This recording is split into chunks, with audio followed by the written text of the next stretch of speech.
Welcome to the November 14th meeting of the Columbia Rotary Club. I'm excited to be here today, and I hope you are. We're going to have some fun and interesting information passed on today, and we're going to start off with Jim and Rusty leading the national anthem.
As I pray in mine. Let us pray. Almighty and eternal God, we come before you today with thankful hearts, thankful for the food set before us and the hands that prepared it, thankful to be joined in the fellowship of Rotary, which practices service above self, thankful for this great nation and our military who face daily threats against our freedom and stand fast and say, "Not on my watch." Lord, we ask that you protect them just as they protect us. As our nation moves forward, let us recommit ourselves to service as outlined in the prayer of St. Francis of Assisi. Lord, make me an instrument of your peace. Where there is hatred, let me sow love. Where there is injury, pardon. Where there is doubt, faith. Where there is despair, hope. Where there is darkness, light. Where there is sadness, joy.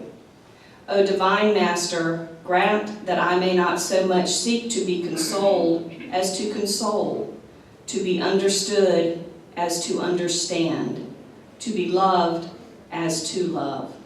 For it is in giving that we receive, it is in pardoning that we are pardoned, and it is in dying that we are born to eternal life. These things we ask in your holy name. Amen. Amen.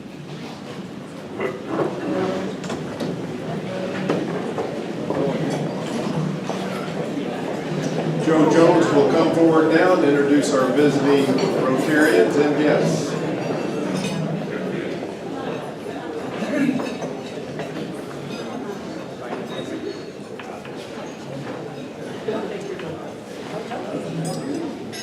Well, it's good to see everyone today.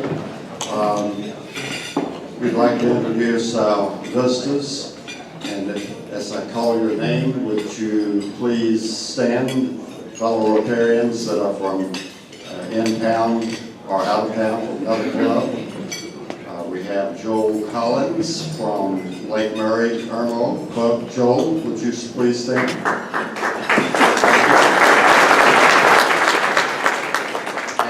Sumter, the Sumter Palmetto Club, Nancy Cataldo. Would you please stand?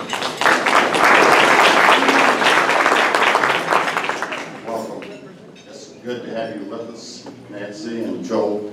We hope you will come back. And now for members who have guests with them, would you please stand? I'm going to take the liberty to introduce J.J. Bacus. With a name like that, you know whose son he is here visiting. Glad to have you, J.J. J.J., good to have you. I have today Beth Kirshner. She is the regional manager for the services to the armed forces. Her office is out at Fort Jackson. Thank you. Nice to have you with us. Beth Dindor, President of Columbia College. I have here with me today our Associate Provost, Dr. Chris Burkett, and our Director of Disaster and Emergency Management Online Program, Emily Bentley. It's nice to have you with us today.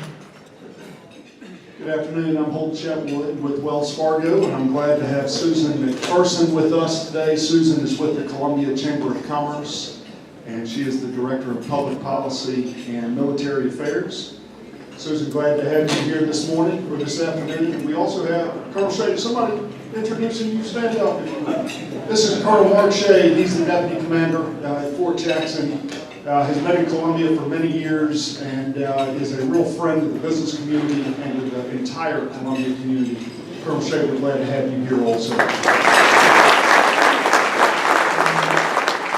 Susan and Mark, we hope that you will come back, especially Mark. He's a civil grad, so what do you expect? At least the colonel's rank as he comes today. Thank you and welcome to all of our guests.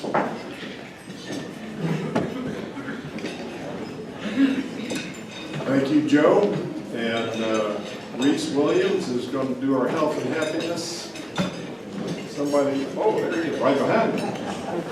Good work, snuck up on us.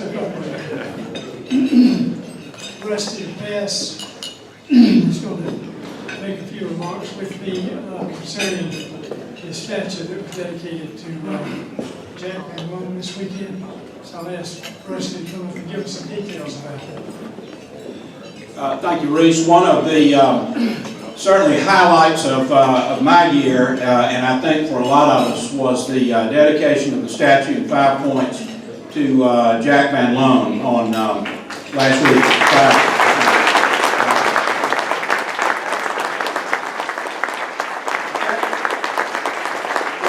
Jack is not here today, I guess, and unfortunately, Jack doesn't get around quite as well as he used to, but if we had tried to arrange better weather, I don't think it would have been possible. It was a mild day. It was not hot. It was not cold. The sun was out and shone very, very brightly on Jack and his family. He had family here all the way from Oregon, and it was just it was an occasion that for me. It's a privilege to know Jack Van Loan, and it was a special privilege to be there to see him honored in that way. And I commend the 5 Points Association for their efforts in doing that. And how many of you were there? It was a bunch, and that's great, and a super turnout for a super fella. And but just a real credit. And let me tell you, they just talked about Rotary over and over and over again. So we got lots of good publicity out of it as well. Thank you, Rusty. One of our most successful members is Beth Dindor, who just introduced a couple of her guests. You probably read this in the paper. I was astonished, and I didn't really understand it, but she explained to me earlier today that Columbia College has reduced tuition across the board for all students in women's college by $10,000. When I read it in the paper, I thought it was a misprint. $10,000, Beth, that's just a remarkable achievement for the college. I know there are many people who are grateful for that. So.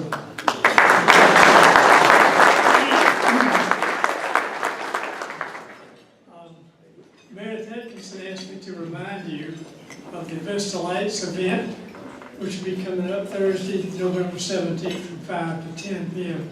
I'm sure most of us are familiar with this. So that's an event that we don't miss. One of the qualities that I admire about you as a member of this club is your unfailing optimism.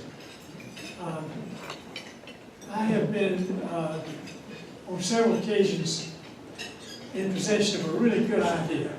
There's something I just thought was great. And so when I suggested it with some hesitancy to the current leadership of the Rotary Club, I found that there was enthusiastic approval of it. Well, that didn't happen to me very much.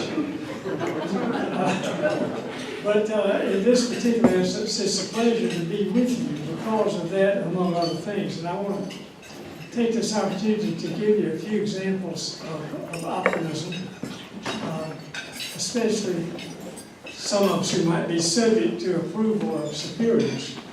These are some famous figures. You've heard some of these before, I'm sure, but Abraham Lincoln went into politics at age 23 and lost. He then opened a general store, which failed after a few months. And he went back into politics, and things began to break his way. Michael Jordan, and this is one for those of us who are subject to the approval of our superiors.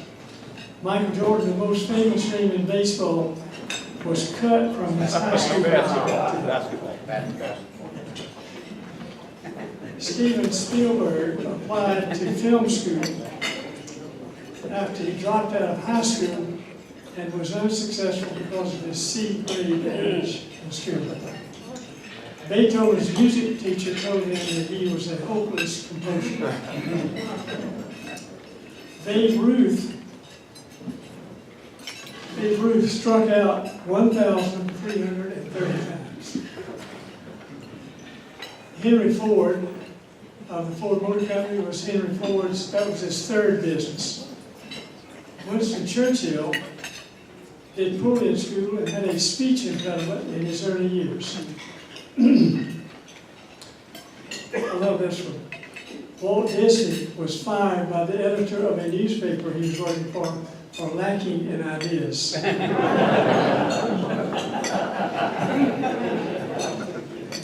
Soichiro Honda, the founder of Honda Motors, was turned down for an engineering job by Toyota.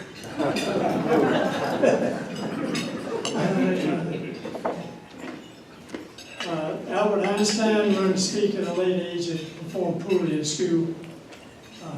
Thomas Edison, as a boy, was told by his teacher that he was too stupid to learn anything. So add that to your thoughts the next time somebody tells you that you're not going to make it, and maybe it'll give you some encouragement. Thank you.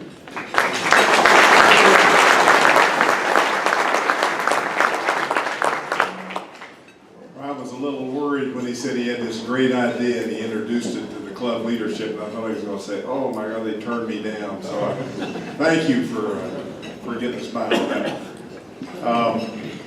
I want to introduce to you one of our new members, fairly new member, been with us a little while, but I want him to have a chance to introduce himself to you. And Solicitor Johnson made mention of him in his presentation to us a few weeks ago. And I told him I'd like him to come up and tell us a little bit about his story. So Buck Schuler, if you'll come up and fill us in on a little bit of your history, that'd be great.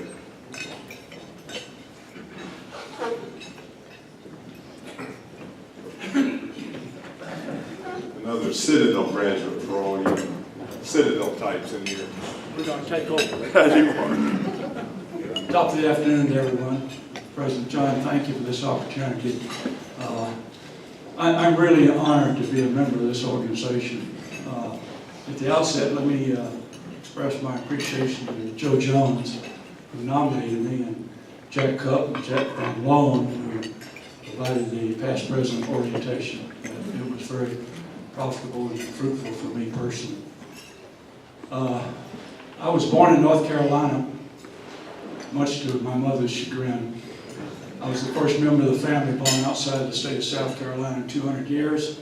She cried for about 6 months. South Carolina birthright. I grew up in Orangeburg, South Carolina. I spent about half my youth in Caracas, Venezuela, where my dad was an engineer with Creole Petroleum Corporation. I graduated from Orangeburg High School and then went to the Citadel and finished with the class in 1959. Before I forget it though, I'm married to Annette Fontaine Maury in Mobile, Alabama. We have 3 sons. Young Buck, who's a C-130H pilot with the North Carolina Air Guard. Frank is in Sumter, is a lawyer, the middle son, and the youngest son, Gray, is in the restaurant business in Sumter. And I'm very, very proud of him and the 8 grandchildren that we have. I was commissioned and graduated from the Citadel on the 6th of June, 1959, the 15th anniversary of D-Day, and went straight into the Air Force. I had a very interesting Air Force career. I would start over tomorrow if they let me do it. I went straight to pilot training, pre-flight at Lackland, down to Moore Air Base, Mission, Texas, for a primary jet school at Laredo. And I was in the first group of pilot graduates that went straight to the B-52 jet bomber in SAC. I flew the B-52 for 5.5 years as a crew member, both at Carswell Air Force Base and Dyess Air Force Base in Texas. Upgraded aircraft commander and commanded the lead crew. I was selected by the Air Force Institute of Technology to attend graduate school at Rensselaer Polytechnic Institute in Troy, New York, receiving a master's in engineering management. About that time, the Southeast Asia War was heating up, and they said, you haven't been to Southeast Asia, and you're going in a cockpit. Well, I had a choose your weapons program about that time, so I opted to go train in the F-4D Phantom II, same aircraft that Jack Van Loan flew and was shot down in. When I finished my upgrade to aircraft commander in the F-4 at George Air Force Base, I joined the 12th Tactical Fighter Wing in Cam Ranh Bay in Vietnam. My primary mission was close air support for the Army and for the Marine Corps, in particular at Quezon during Operation Niagara.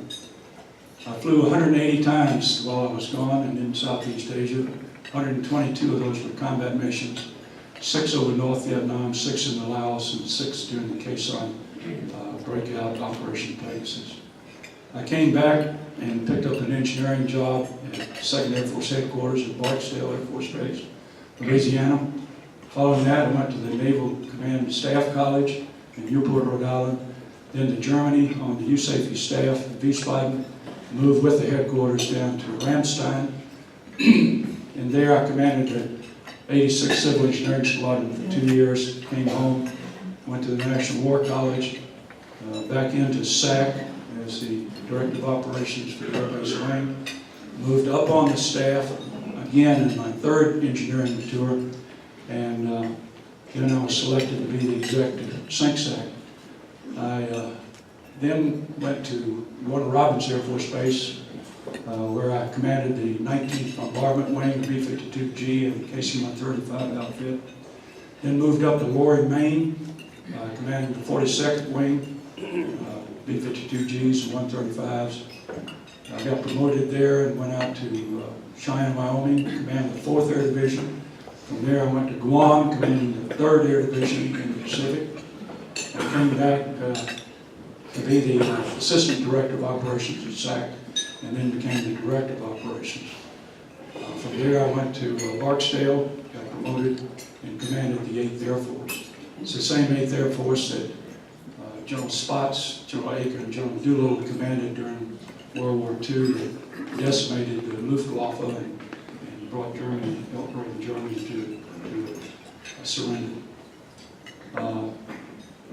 I would start over tomorrow and do the same thing if they would afford me the opportunity to fly airplanes. I really got bitten with the bug early on, having started flying in Orangeburg when I was in high school. After retirement, we moved to Lake Martin, Alabama, and then I got involved with the National Museum of the Mighty 8th Air Force, and was privileged to lead that effort to collect money, get money to build the thing. I was also the construction monitor and supervised the construction, and then ran it for 2.5 years. If you haven't visited that museum, I urge you to do so. It's in the intersection of US Highway 80 and I-95 in Pooler, Georgia. If you haven't been to Pooler, you haven't been anywhere. I'm still on the board down there, and as a vice chairman, and I was the chairman and CEO for 12 years, and it was a great privilege to be able to tell the story of the 8th Air Force. The 8th has been in continuous operation since 28 January 1942, and has participated in every conflict we have, including the latest effort in the desert, as we say. But I thank you for the opportunity to speak to you this morning, I'm honored to be a member of this organization, and I look forward to a long, productive time with all of you. Thanks so much.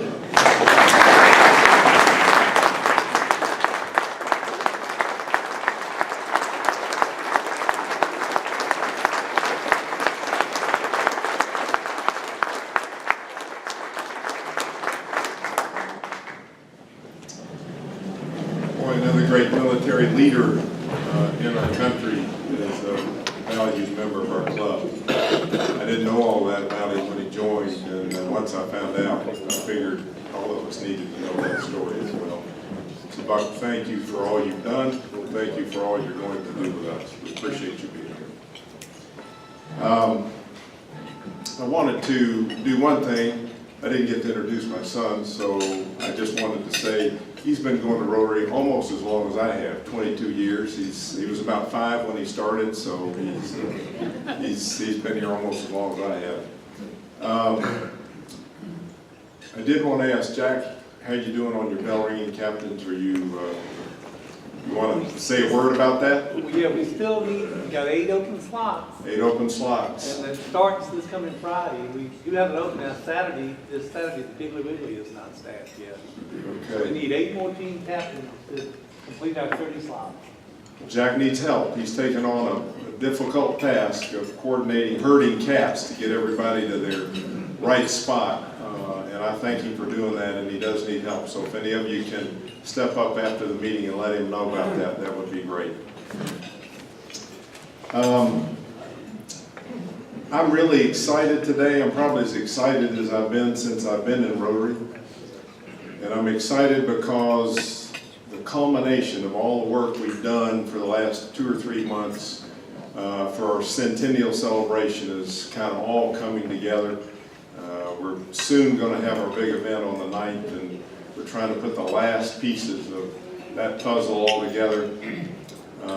Our Centennial Committee and the board and the past President's Council have been reviewing projects for our club, and we have selected 4 centennial projects.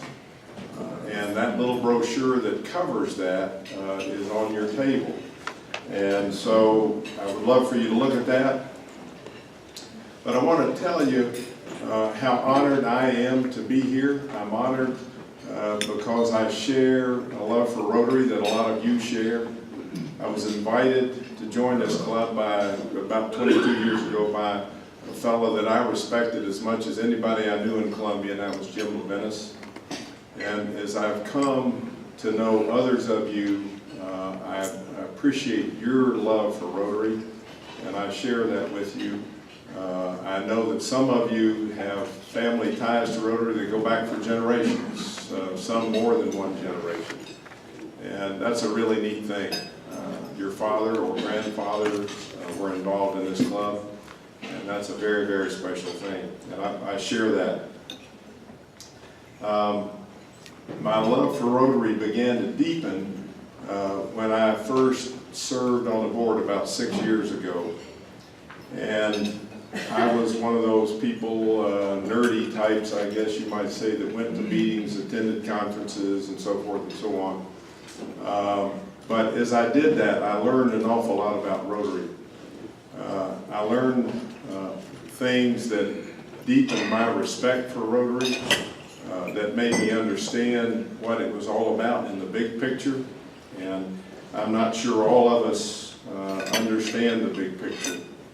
And the one thing I learned was about the amazing power of Rotary. The fact that an organization like ours can eradicate one of the major diseases in the world, or is just within inches of having eliminated the disease of polio.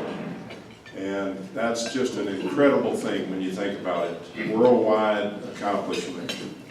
But what I learned was that the amazing power of Rotary is actually centered in the clubs. It's the clubs that instigate programs that can become world-changing programs. Like the little club in Sumter that started raising money for research for Alzheimer's disease. And that club has raised and given out $6.5 million in grants for leading cutting-edge Rotary research, starting in a little club in Sumter, South Carolina, and potentially will have an impact worldwide if that research pays off. I know that our membership has a heart for good Rotary kind of works, and I know that we have the horsepower, the human horsepower in this club to make good things happen. The one thing that we've lacked in the past, or at least since my involvement, is we've lacked the financial resources to do some of the things we like to do. And when we started putting this project together to look at centennial projects for our club, there were lots of good ideas that came to the surface, and we said, man, we'd love to do that, we'd love to do that, we'd love to do that. The problem was we didn't have any money, and it's hard to do some of these projects without any money. So the board and the committee recommended the projects, the board approved the projects, and then the board, with the blessing of the past President's Council, approved a major fundraiser to provide the money to do these projects. So that's the reason I'm so excited, because we're here to talk about that, and we're here to start making that happen.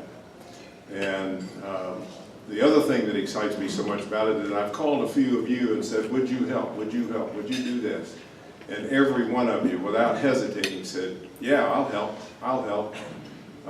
And you know, a lot of people run from fundraisers. When you start talking about raising money, will you help do that? Will you help do that? A lot of people say, ooh, no, I'll help do a lot of other things, but I don't want to raise money.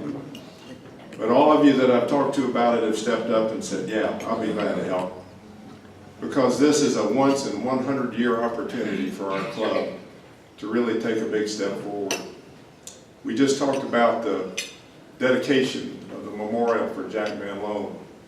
And a lot of us were there and had a lot of pride in being part of that and knowing that Jack is one of ours. It gives me goosebumps right now just to think about it, just to talk about it. It was a very special event. And your club participated financially in making that possible. And we could only do it because we knew that we're going to do this fundraiser, and this fundraiser is going to make it possible for us to share in this memorial and this wonderful honor for Jack Van Loan.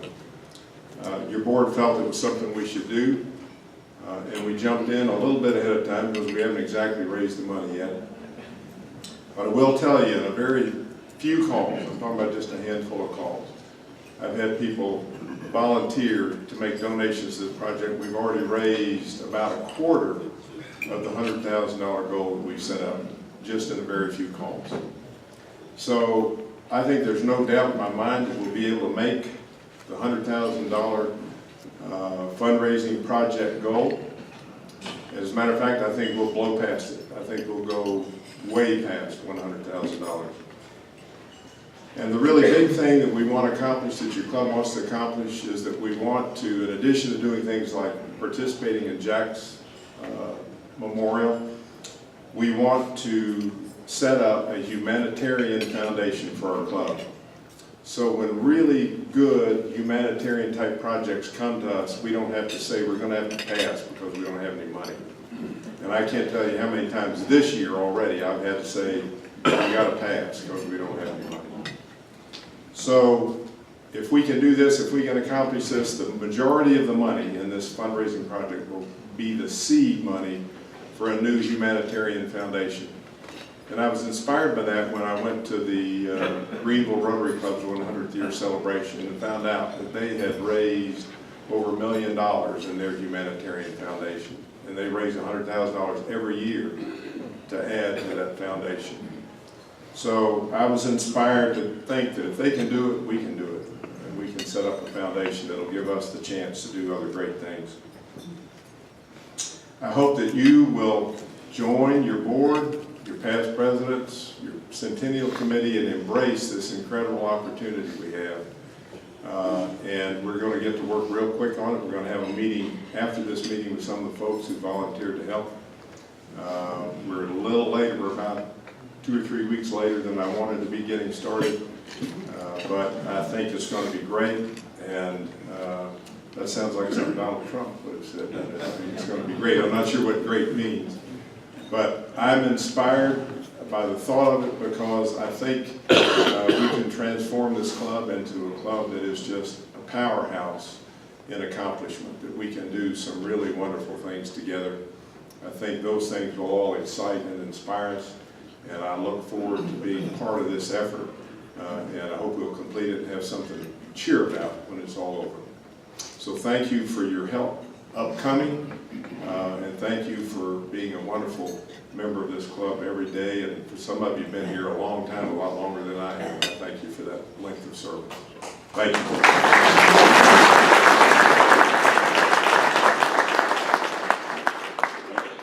Excuse me, I want to introduce John Johnson, who will introduce our speaker.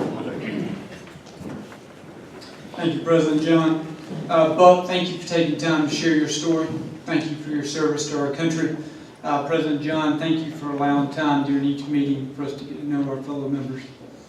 It's an honor to introduce the commander of Fort Jackson today, General John P. Johnson, especially on the heels of a weekend dedicated to honoring our country's veterans. General Johnson is the 49th commander of Fort Jackson, which is celebrating its 100th anniversary this year. Fort Jackson is the largest training facility in the United States Army, training over 61,000 soldiers a year. There are 3,500 active duty members assigned to Fort Jackson. It employs over 3,000 civilian employees and supports 46,000 military retirees. Collectively, Fort Jackson and its soldiers make over a $2 billion annual impact on the Midlands economy each year. General Johnson is a 1985 graduate of West Point, where he was commissioned as a second lieutenant infantry officer. On his path to Fort Jackson, he served with units such as the 25th Infantry Division, the 82nd Airborne Division, the 101st Airborne Division, and held command in both Afghanistan and Iraq. He is a graduate of Ranger School, Airborne School, Pathfinder Training, and has earned the Expert Infantryman's Badge. He has been awarded the Distinguished Service Medal, the Legion of Merit, the Bronze Star, Defense Meritorious Service Medal, the Joint Service Commendation Medal, the Army Commendation Medal, and the Army Achievement Medal. General Johnson is married with 3 children, Justin, Sarah, and Daniel. General Johnson, on behalf of our club, I would like to thank you and your family for a career of service and sacrifice to our great country, and would like to welcome you to the Columbia Rotary Club.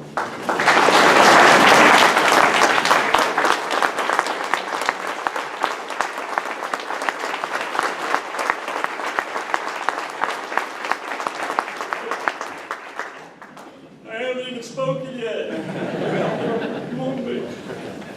It's a wonderful privilege, and I thank the invitation to come here for the opportunity to talk to this wonderful Rotary Club.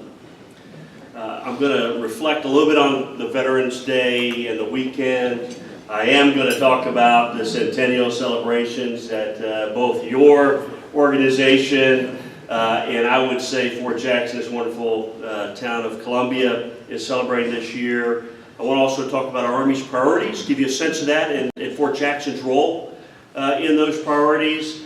And then I'm going to talk about our motto, which I think is absolutely inspiring motto, not just for Fort Jackson, but for every team and anyone who would want to take it up. I think it's pretty special. But first, I do want to say that my family arrived here in June, at the very, very end of June. Very hectic time for my family. One son graduating high school, 2 kids being uprooted from a school system and then brought down to a new community, and I would say now a new home. This is a big deal. This community has embraced our family in a way that I could have only hoped for.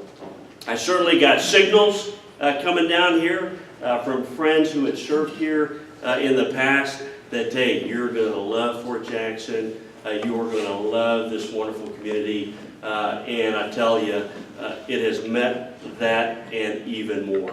This town has been incredibly gracious to us as we've transitioned, and we're representative of all military families. It doesn't matter what rank you are, we move around. We're a very, very mobile team, and we go when the Army asks you to go. We don't, to some degree, have a lot of vote in it, I had to look on a map where Fort Jackson was. I had never served here, okay? Had never served here. I had to also get a sense of where Columbia was. I'd never been to Columbia, South Carolina.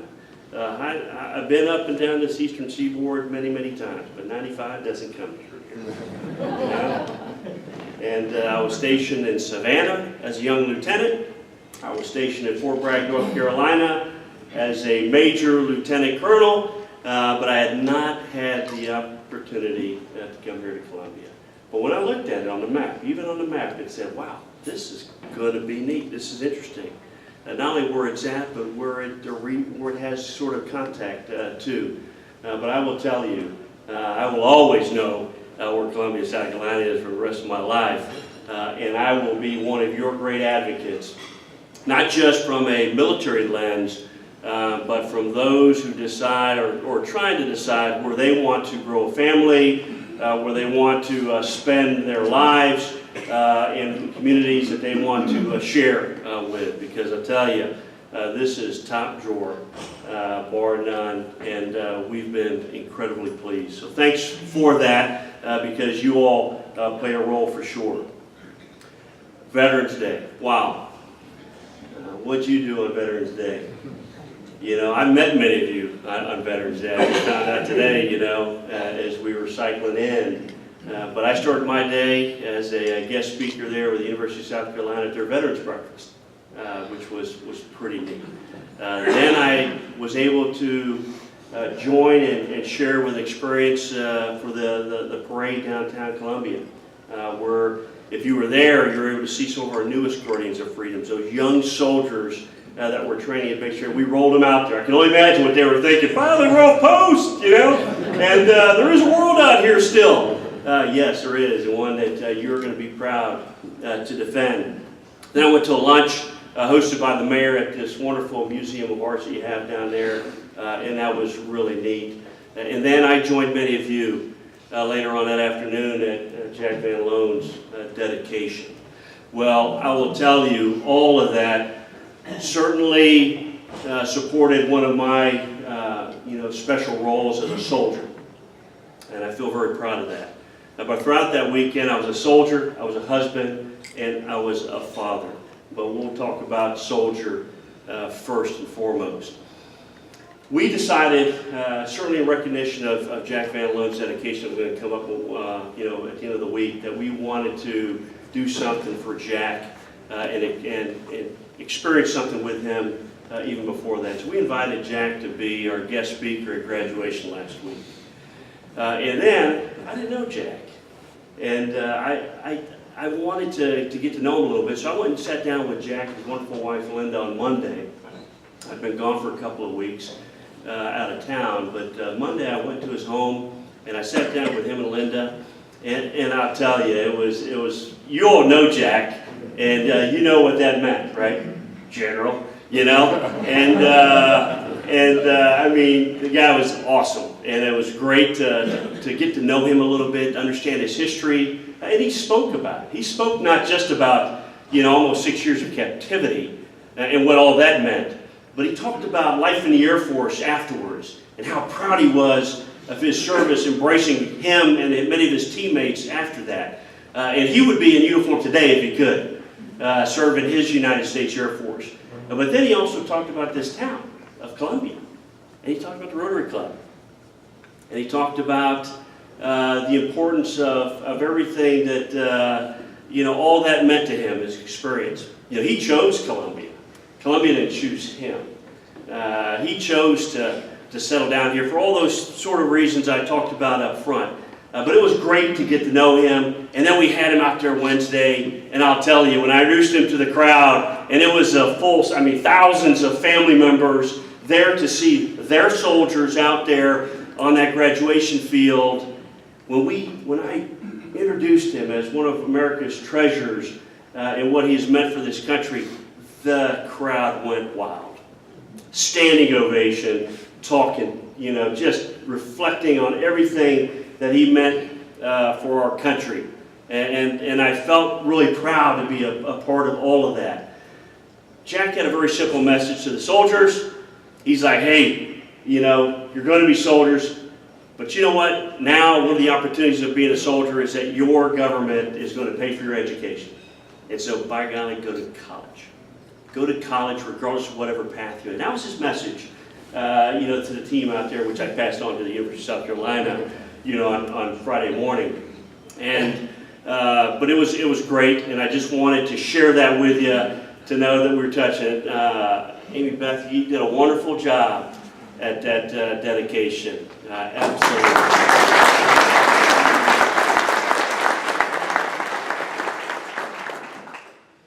What did I tell the University of South Carolina?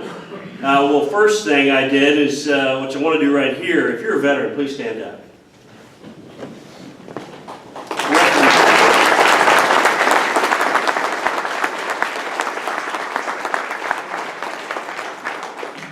And that's what we did there. And you know what? The room was full of veterans.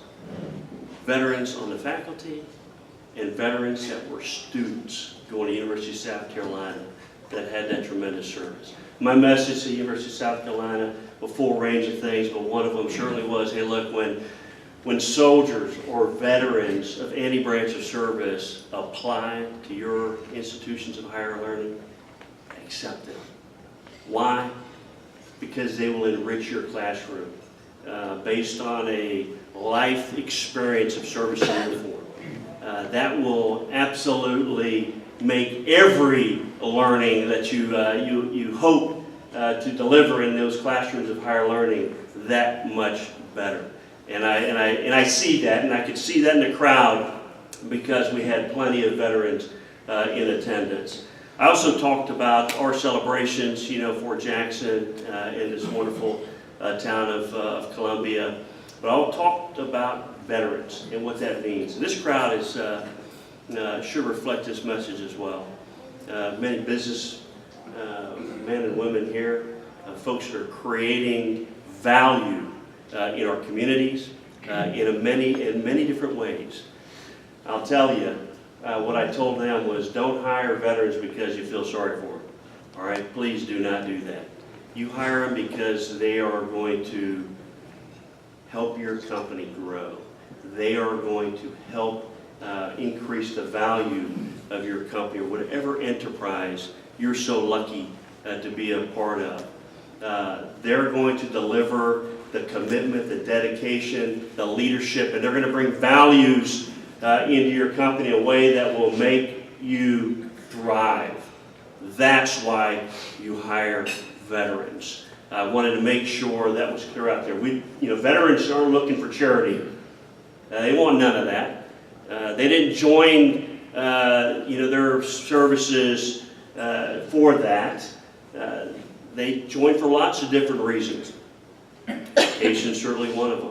But ultimately, it's got to dawn on them that they are serving in uniform to a higher calling, a higher purpose, and one that ultimately the call may come that they have to go forward and fight for their nation's interest. And that is not about charity. They recognize that when they raise your right hand, support and defend the Constitution of the United States, that there's much risk in that. And we ought to feel very, very proud that every day, and it's reflected at Fort Jackson, South Carolina, every week when we graduate those new Guardians of Freedom, what all that means. So I ask you to internalize that, think about that as you move forward in whatever endeavor, and there are many phenomenal endeavors that are represented in this room, because it's very, very important to me. You know, a buddy of mine sent me an email on Friday. We were together on 9/11 in the same organization, and one of the questions he asked is, would you have ever thought that 15 plus years we'd still be deploying soldiers, sailors, airmen, Marines abroad like we are today? We still have soldiers, and I hope you don't forget, they're in harm's way today. I mean, they're there. They're at the front edge of battle, doing what it takes to represent this country and its interests. They're in Afghanistan, they're in Syria, they're in Iraq, et cetera. But he said, would you have thought that and absolutely not. None of us had that in mind. Now, we were ready to go and we went. And the outfit I was in immediately went to Afghanistan.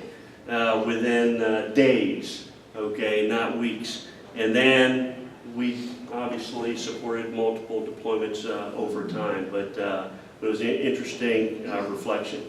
The rest of the weekend was about husband and father, okay? I'm very proud of being a soldier, but you know the deal, when it's all said and done, you're going to reflect back and you're going to look back, hey, what was most important to you? And certainly those of us that, entertain this notion of marriage and building a family, husband, wife, father, mother, has got to be at the forefront.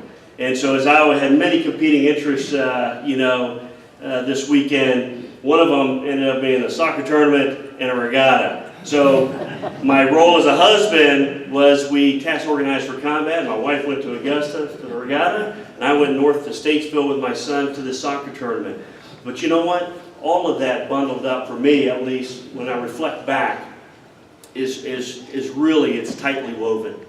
Sometimes, like I said, we tend to focus on the organizations we're a part of, but what we are defending, certainly I believe in the organization I'm so privileged to be a part of, is defending all those freedoms, the ability for families to thrive all across this great country. So I had to play a little role in that as well. What is our Army's priorities, and what are we all about right now? Well, I'll tell you, it's about readiness. It's about readiness for the call tonight. We go forward. We will deploy with the Army we have, not the Army we wish to have. And so we are all about readiness today. We're also about shaping the future. Make sure we're ready for whatever that future might hold. It's going to come regardless. We have to think about that future and shape ourselves towards that, but we have to invest now for what might come. And then that third priority is about taking care of our troops. That's the soldiers and families and the civilians that play a vital role in our national security. Well, what does that mean for Fort Jackson? Well, Fort Jackson is fundamental. It is foundational to all of that. The soldiers we train, the soldiers we transform from civilian to soldier, they are the seed corn of every bit of readiness that we have in our Army. They train here at Fort Jackson, and then they go to their first unit of assignment, and that first unit of assignment has to be ready for the call. If we deliver a soldier that's not properly trained, that's a lick on us. Okay, that is something that we obviously are not going to be burdened with. So we train very hard at Fort Jackson. When I left this coming on the way here, I could hear the gunshots as as those soldiers were training, learning how to shoot their rifles. But we build readiness. We create that readiness here as a team to make sure our Army is ready to fight tonight. What about the future? Well, those privates, they don't stay privates forever, And so one way of looking at it is we're investing in our nation's future with those young privates. They are going to be sergeants and sergeants major and lieutenants and captains and generals, and they are going to lead our nation in ways that you can't even imagine yet. If you take a look at the landscape of great achievers across this country, you're going to find veterans. You're going to find veterans that are leading corporations, that start businesses. You're going to see veterans that serve at the highest levels of our government. And I saw the other day, I was invited to a dedication celebration for Henry Kissinger, former Secretary of State. He went to basic training in South Carolina. He didn't go to basic training in Fort Jackson, darn it. But he went to a place called Croft, South Carolina. And he said that was the most formative 3 months of his life. Okay? And can you imagine that? Basic training in South Carolina, private United States Army, and then nobody talks about that now. They talk about the great Secretary of State for this great nation. Well, I'm telling you, it's all over the place out there. And so when I look at those privates out there on that field of graduation, that's sort of the inspired vision I think about. Who knows? Who knows what we're touching today? And I will tell you, that goes for anything you do in your life. You know, the good deed you do one day might end up being something cascading, snowballing to something that you couldn't have even thought about in the future. Your legacy as leaders of this community are unknown to you. You think you know what your legacy is. You're creating a company with more value, whatnot, but it's the people that you touch every day. And some of them are going to talk about your legacy. What are they going to say? Okay? Think about that. So I believe we are investing. So when we talk about the future Army, I look at those privates. That's what I feel. I'm investing in future leaders of our Army, and certainly I think it's beyond. And then taking care of our troops, you know, soldiers, our families, our civilians out there that give away every day to make this country ready. Well, you play a role in that. And I'm going to talk about that a little bit as I reflect on our centennial. But to me, it's a package deal here. It's not just a fort. We're certainly grateful for the American people that give us the resources we need to create an environment there that we can thrive, we can take care of our soldiers, we can make sure that we've got the quality of life necessary. Military life is unique. It is interesting, it is challenging, but it is important that we not forget that they are families, they are not just soldiers. And so we focus a heavy amount of time and responsibility towards the notion of creating our own community of excellence, and one which not just our soldiers can thrive, but also our families can thrive. And that's real important to us. And Columbia, the Greater Midlands, plays a huge role because I believe we're an Army community of excellence inside a community of excellence that is Columbia and the Greater Midlands. And I thank you for the role that you play in that. You are 1 year ahead of us in the centennial. So you beat us by 1 year, 1916. Wow. And it's this month.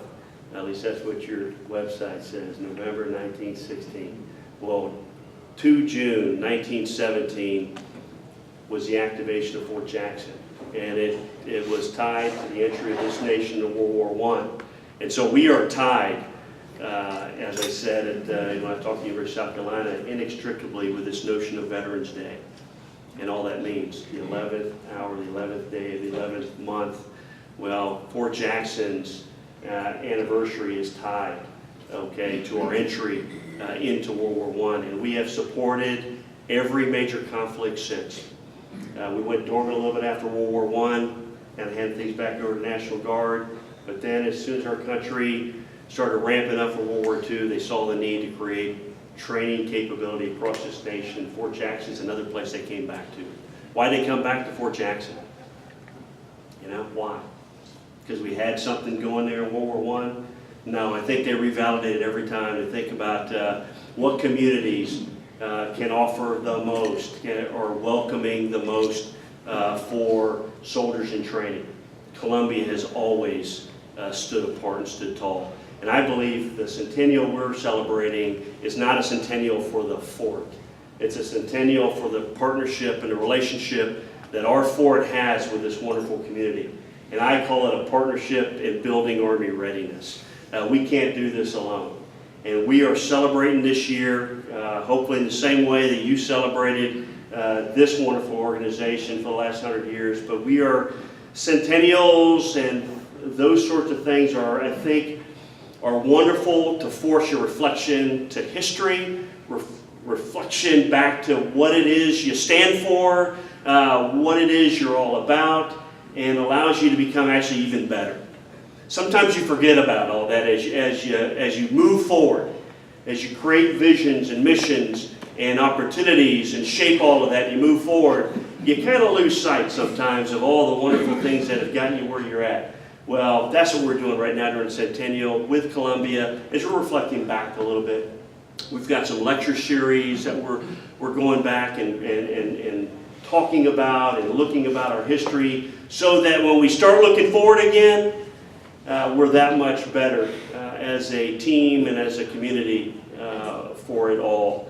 It will culminate next June. I invite this organization, I invite all you individually to be a part of the celebration. We will announce it as events come up, and please take an opportunity to come be a part of that.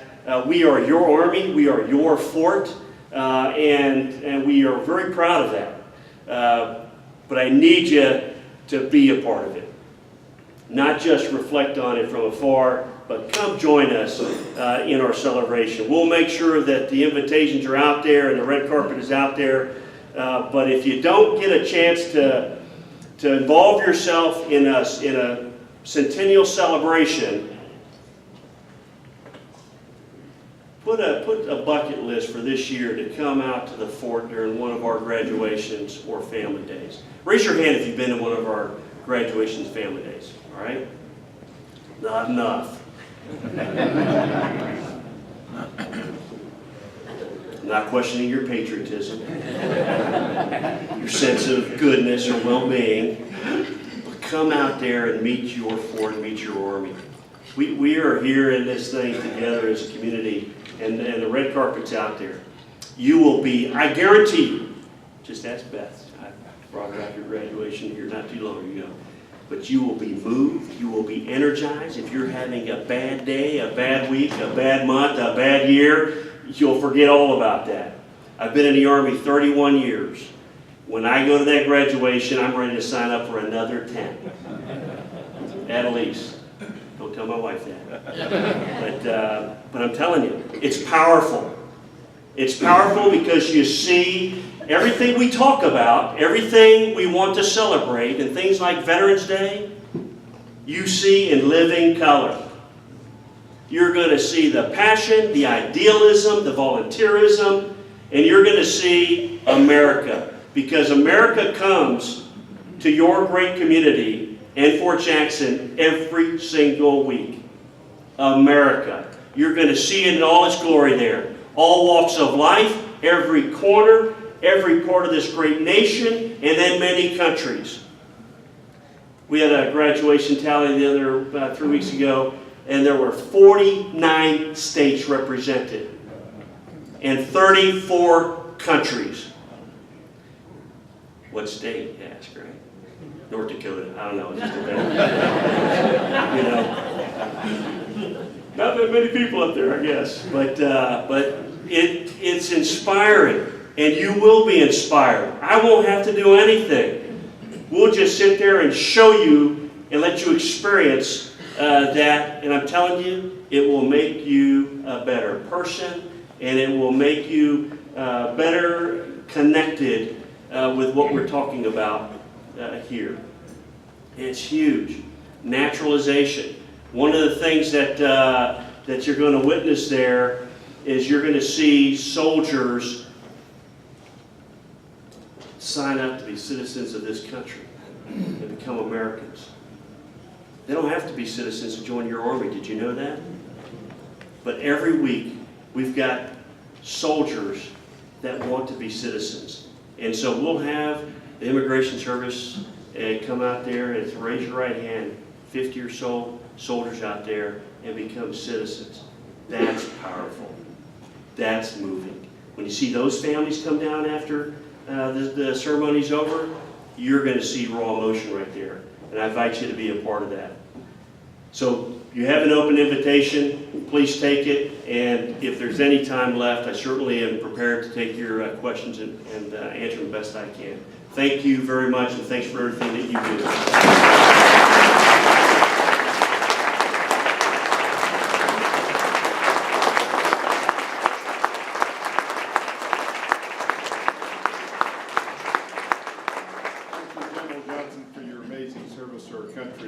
Leading these young soldiers in protecting our country and our ideals. So thank you so much for what you do. We're so glad to have you here, all of you.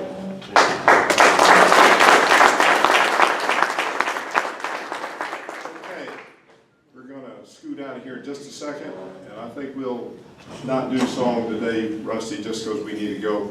I do want to tell you a couple quick things. There's no meeting next Monday. Thanksgiving week, we will not meet Thanksgiving week. There is the invitations to the event on the 9th will be going in the mail. We're out addressing them today. They'll be going in the mail some today and some tomorrow. You'll get get them, I hope that you will fill them out immediately, put a check in there and send it back and be part of this wonderful event. Please, please join us for that event. It's going to be great, and not many opportunities to hear the Rotary International president, but we will have that opportunity in our club. So thank you. We'll end without song today just because we're running long, and I appreciate all you do.